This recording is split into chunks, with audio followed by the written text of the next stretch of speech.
Welcome to this very special edition of the KJ Masterclass Live, the show which ensures that you profit from your time spent here with experts, either through their industry insights, information, or simply learning from them.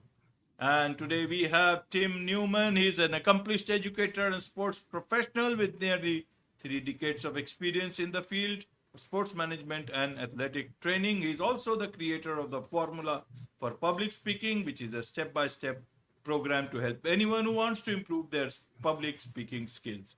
And he is the podcast host of Speaking with Confidence podcast. Welcome to the show, Tim. Hey, Jay, thank you so much for having me. You know, it's a lot of pressure being on here. I mean, you're not only are you broadcasting all across the world, you've had some really, really good guests, and I hope I can live up to your past guests.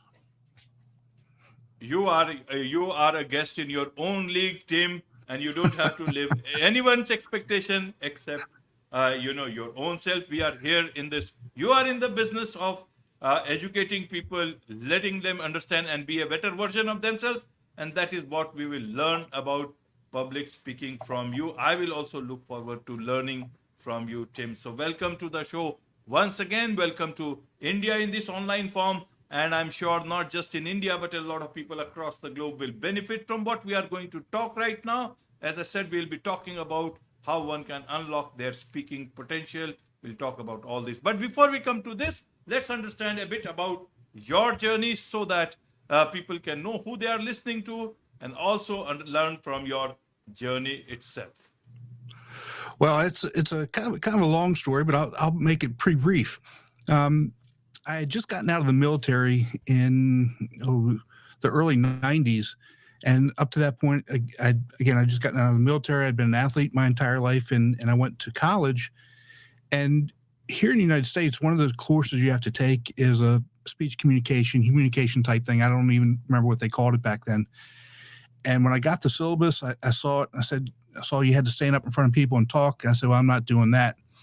And what everybody has to understand about me is I'm really, really good at getting out of things that I don't want to do. I'm a master of it. So fast forward to my senior year in college, my advisor said to me, he said, Tim, if you don't take this class, you're not going to graduate. So I said, okay, I'm not going to be able to get out of this one. Got the syllabus. First time it was time for me to stand up in front of the class and talk. And this is back before we had PowerPoint. Really, we're back before we were really even using computers. So I'm standing in front. I've got a desk, a wooden lectern, and I've got my notes up there. And just as I started to speak, I threw up right in front of everybody, right in front of the class. And I don't really, to this day, understand why I was so nervous about it. But fast forward, to my career, what I do is I stand up in front of people and talk now. And part of the issue that how I got to, creating the idea of the Formula for Public Speaking is I saw my students struggling, so for 20 plus years, I've seen them struggle with communication. And even with COVID, when COVID hit and we went all online, since then, the communication process has gotten even worse. And early in my career, my students will tell you that I was harping on the whole idea of filler words. Cut out the filler words. Cut out the filler words. I would tell them that it's when we use filler words, most of the time it's because of a lack of confidence or lack of preparation. And I never taught them how to actually stop using them. So about 7 or 8 years ago, I started this process of building the Formula for Public Speaking, and have used it in class and have seen pretty good results with it. Right, Tim. So I want to understand from you. You talked about your example earlier on, and it's not something, a lot of people have this, sense of that they know everything, but they have the fear of speaking or fear of, perhaps themselves. I want to understand this fear better. You are an educator, you are an expert in this. What is this fear all about? Especially when you know about things, or even if you don't know about things, you just have to share a few things that you certainly know of. Yeah, I think the number one fear is that we're afraid of being judged by others. We're afraid of being, in our own minds, found out that we're not good enough, or that we don't know what we say we know. We don't know what we think we know, and that we're less than um, our peers. So it's the whole idea of, the idea of imposter syndrome, that we're not good enough to be up there, or we're not smart enough. Nobody really wants to hear what I've got to say. That to me is the biggest one. The other piece is the whole idea that we don't actually prepare the way that we need to prepare when we're giving a talk, or we're leading a team meeting, whatever it is. And so, just like and I use the sport as an example, no team goes out to a game without practice. No team goes out, to an event, to a competition, without that preparation. And I view public speaking as in that same light. You have to prepare, you have to practice, you have to make sure that you're meeting the needs of your audience. Right, right, Tim. And that is where you talk about it's okay to be nervous. It's not okay to let it run your life. Why do people want to be perfectionists in especially when they are starting out something? Nervousness is okay. So Yes. what is it? If why what's wrong with nervousness, and how does it start running your life? Where does it go wrong? Because if we are nervous, but we are Right. trying to do what we have to accomplish. Everyone is Yeah. has faces nervousness. Every time I get into a new episode, I am also nervous. There is this that keeps me alert. In spite, after doing 1,500 live shows like this, but I still feel it. Feel it. What's wrong with that? There's absolutely nothing wrong with it. I mean, it's normal. It's a normal human function, to have nerves. But like you said, it's how we deal with it, and not let it run our life. If we accept it and learn how to deal with it, as opposed to, know that it's there and run from it, like I did for really, more than 4 years, in my undergrad and early career stage. um, that's when it really becomes a problem. And I think there's, AJ, I think the way that we, or the society that we live in now, is obviously very different than when we grow up.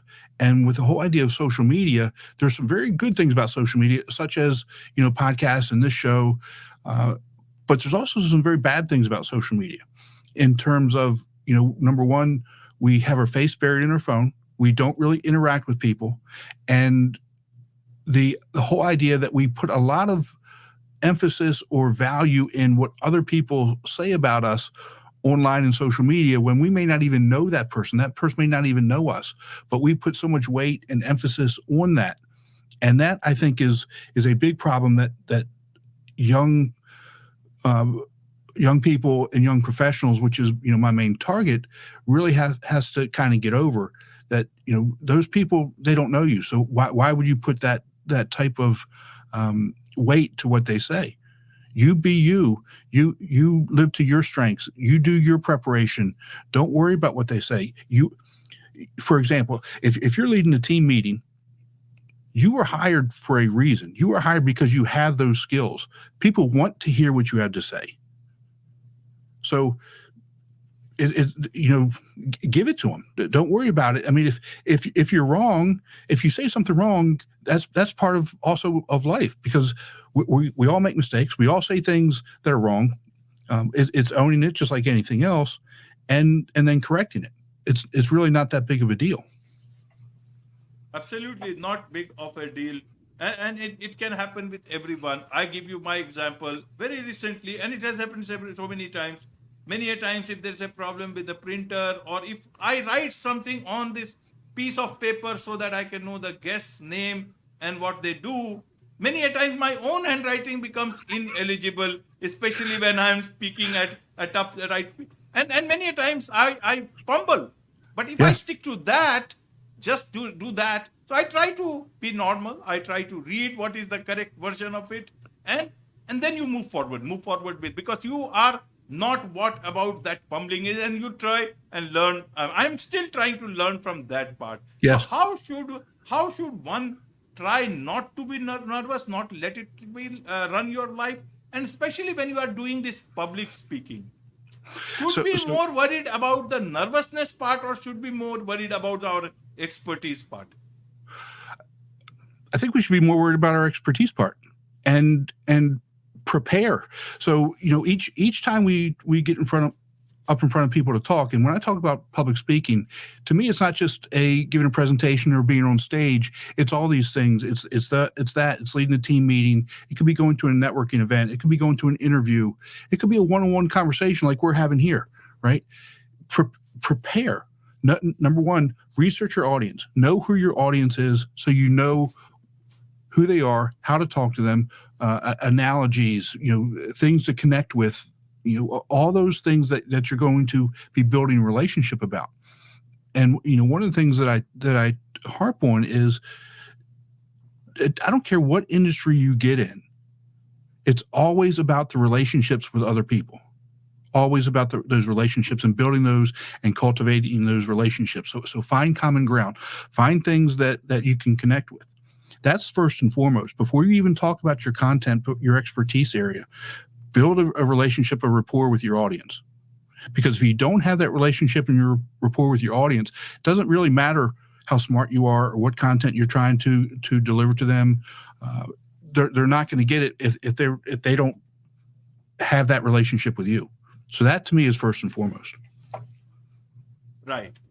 And you talk about common misconceptions about public speaking. So what misconceptions should speakers be ready for, and how do they address them? I think the first one is that you're being judged.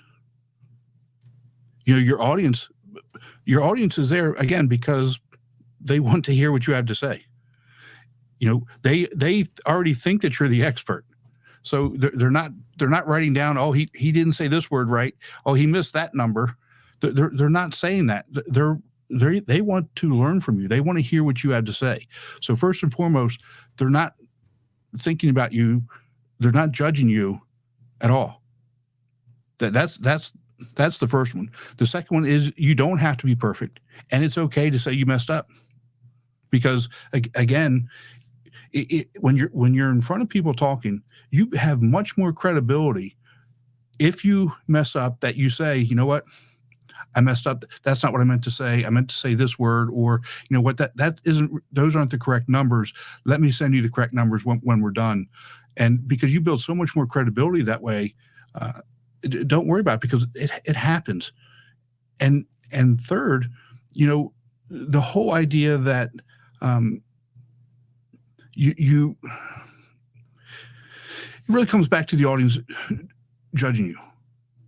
When you look at the numbers and at the research, the reality is most people aren't really listening to every word that you say. You have the time span that you have. People generally have like a 5-minute time span.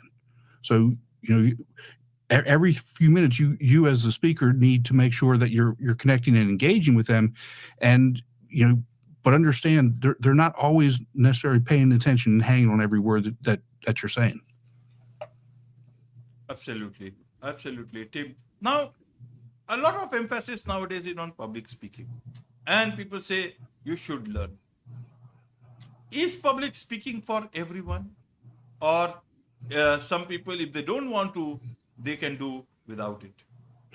Well, that's kind of a yes and no question. I think not everybody needs to be up on the stage. Not everybody needs to be given a presentation, but everybody needs to have communication skills to be able to make it in this world. Again, doesn't matter where you live, what industry you're in, you have to be able to communicate effectively with other people, one-on-one, in business, in your personal life, all of those things. You have to be able to communicate effectively.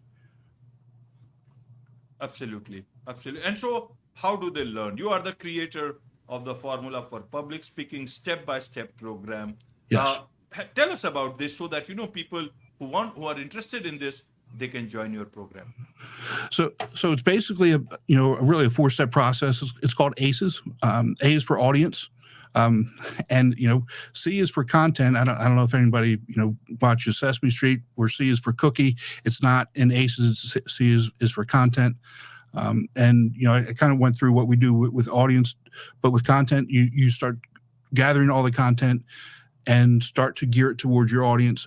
E is for expectations, expectations of your audience, expectations of the person who hired you, the event promoter, your expectations, what you expect to get out of it. You take all those different things into account, again, based on your audience. And then S is for script, and script comes into play where we start to actually lay out the whole idea of the presentation, from start to finish. I'm not necessarily talking about you actually write a word for word script. I mean, you can do that if you want, but start to finish, this is what we're going to cover. What's the story? How is everything going to relate? We talk about body language, facial expressions, movement, all the things that a lot of times people put first really come last. And again, this is where you start, talking about your visuals as well. Just as kind of as a for example, when I talk to students and I talk about this whole process, I say, where do you start? You've been given an assignment. What's the first thing you're going to do? They say, we're going to open up PowerPoint. And the reality is, opening up PowerPoint is last if we're even going to do that. So educating them on what that process is, and if you follow this process, a lot of the nervousness and anxiety that you're going to have is going to go away, because you feel prepared. It's not going to completely go away, because, like you said, you've been doing this. How many interviews you've done? 1,500, and you still get nervous. You still have that anxiety, those butterflies. Heck, if you talk to the, let's go back to sports, for example. The greatest athletes of all time, they will tell you that before games they still get butterflies. And if the greatest of all time have those butterflies, it's okay for you. Absolutely, it's okay for anyone. It's okay for anyone. Absolutely. One thing I want to understand from you, Tim, is that times are changing. A lot of young generation is now, taking, getting into leadership position in every sphere of life. People are doing this public speaking. Is public speaking changing for the young generation? Earlier, it used to be much more straight-jacketed approach, and you got to be prim and proper and with all ties and all. But the young generation would not want to do it that way. What is the right way in today's time if one wants to be, to be a public speaker? Should they follow the old way, or the young generation should follow their way? Well, again, that's a really, really good question, and I don't know that there's a right answer for that. My answer would be, number one, go back to who's your audience, right? And what type of message are you delivering, and where are you in your progression, right? So, as a for example, look at Steve Jobs. Steve Jobs, when he gave his presentations, he was generally wearing jeans, sometimes flip-flops, sometimes shoes, a t-shirt, what have you. But Steve Jobs could do that because he was Steve Jobs, right? And he already had that natural credibility. If this is your first time out, you need to really make sure that your appearance matches what the audience is expecting. And then maybe as you get older, you could, deviate from that. However, I do feel that, we should be a little bit more open to having some personal style as well. I work with a young lady she's 28 years old. She's very, very good at what she does. And when she gets up to speak, she wears tennis shoes that's her personal style. And it's fine, because that fits her personality. And, she kind of believes, and I'm in agreement with her, that this is who I am. I'm here to help you and teach you. And if you just listen to what I'm saying and not worry about what's on my feet, you're going to learn something from it. So I do think that there is maybe some little give and take there. Absolutely. Absolutely, Tim. Now, there's much to learn from you about these things, and I'm sure this is just one episode with you, Tim. You are the host of the Speaking with Confidence podcast. A lot of people can learn a lot from your podcast itself. Tell us a bit about that. So the podcast, it right now comes out every other week, and we talk to industry professionals, about a number of different things. Their public speaking journey, what they would suggest young professionals do, some of the things that work for them. I spoke with somebody recently who's a hiring manager, what they're looking for in young professionals in terms of soft skills. So it's really geared towards that college age student or young professional and helping them, become more confident, things to learn to help them, become better prepared to go into the world of work. Absolutely. There is so much, as I said, to learn from you. And for those people who would like to learn from you, about you, be your client, what is the best way for them to do so, Tim? The best way to catch up with me is on my website. It's called timnewmanspeaks.com, timnewmanspeaks.com, or you can find me on LinkedIn at my name, Tim Newman, on LinkedIn. You can see me. This face here is it's very unique. Of course. And I will certainly add the link to the YouTube description and also on the show notes. So I'm sure a lot of people carry on. Yeah, and you could register for the class, the Formula for Public Speaking, through Tim Newman Speaks as well. Absolutely. With this, it's a wrap on this very special edition of the KJ Masterclass Live. Thank you so much indeed for joining us. Hey, Jay, thanks so much for having me. I really do appreciate it, bud. Take care.